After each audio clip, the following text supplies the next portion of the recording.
Friends, welcome back to my YouTube channel Malleswari Nalaka. Friends, ఇవాళ recipe ఏంటంటే పూరీలోకి ఎంతో టేస్టీగా ఉండే చాలా క్విక్గా అయ్యే బొంబాయి చట్నీ అనమాట. ఇది పూరి కుర్మా అంటారు, బొంబాయి చట్నీ అని కూడా అంటారు. ఇది ఎలా చేసేద్దామా చూసేద్దామా? వచ్చేసింది. చూడండి, ఇట్లా పూరీలో ఈ కుర్మా వేసుకొని తింటే అద్భుత అని ఉంటుంది అనమాట. సరే, దీని రెసిపీ స్టార్ట్ చేద్దాం, వచ్చేయండి.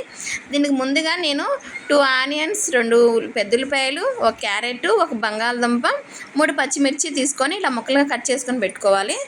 తర్వాత స్టవ్ వెలిగించి బాండి పెట్టుకొని దీంట్లో ఒక 3 స్పూన్లు ఆయిల్ వేసుకొని ఇలా ఆయిల్ వేసుకొని దీంట్లో తాలింపు గింజలు వేసుకోవాలన్నమాట. అంటే ఆవాలు, జీలకర్ర, సాయమినపప్పు, ఎండుమిరపకాయ, కరివేపాకు, ఇలా తాలింపు గింజలు వేసుకొని ముందుగా మనం కట్ చేసి పెట్టుకున్నాం కదా పొటాటో, క్యారెట్, ఇవి అన్నీ దీంట్లో వేసేసి సిమ్లో పెట్టి మగ్గనివ్వాలి.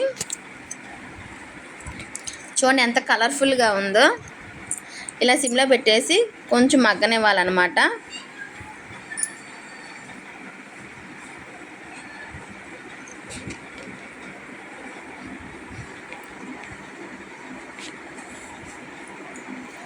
దీంట్లో ఒక 1/2 టీ స్పూన్ పసుపు, 1 స్పూన్ సాల్ట్ వేసి, ఇవాళ అయితే మా దగ్గర కల్లుప్పు అయిపోయింది, అందుకని సాల్ట్ వాడుతున్నాను, కానీ ఎక్కువ కల్లుప్పే వాడండి.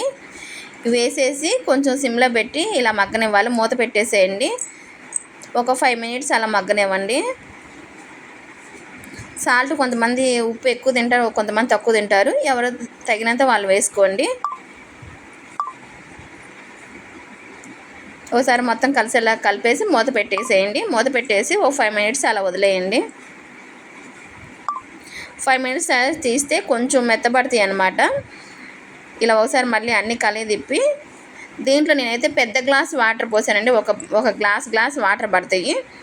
పెద్ద గ్లాస్ వాటర్ తీసుకొచ్చి పోసాను. ఎందుకంటే కొంతమంది పొటాటోస్ ఉడకబెట్టి కూడా వేస్తారు, అది ఇంకో స్టైల్లో చేస్తారు. నేను ఏంటంటే డైరెక్ట్గా వేసాను కదా, కొంచెం ఉడకాలి కాబట్టి 1 గ్లాస్ వాటర్ పడతాయి, కానీ తొందరగా ఉడికిపోయేది. ఇలా అయినా బాగానే ఉంటుంది కూర. ఒకసారి చూడండి, మళ్ళీ మనం విడిగా ఉడకబెట్టవని అవసరం లేదు. ఇలా అయినా చేసుకోవచ్చు, అలా అయినా చేసుకోవచ్చు.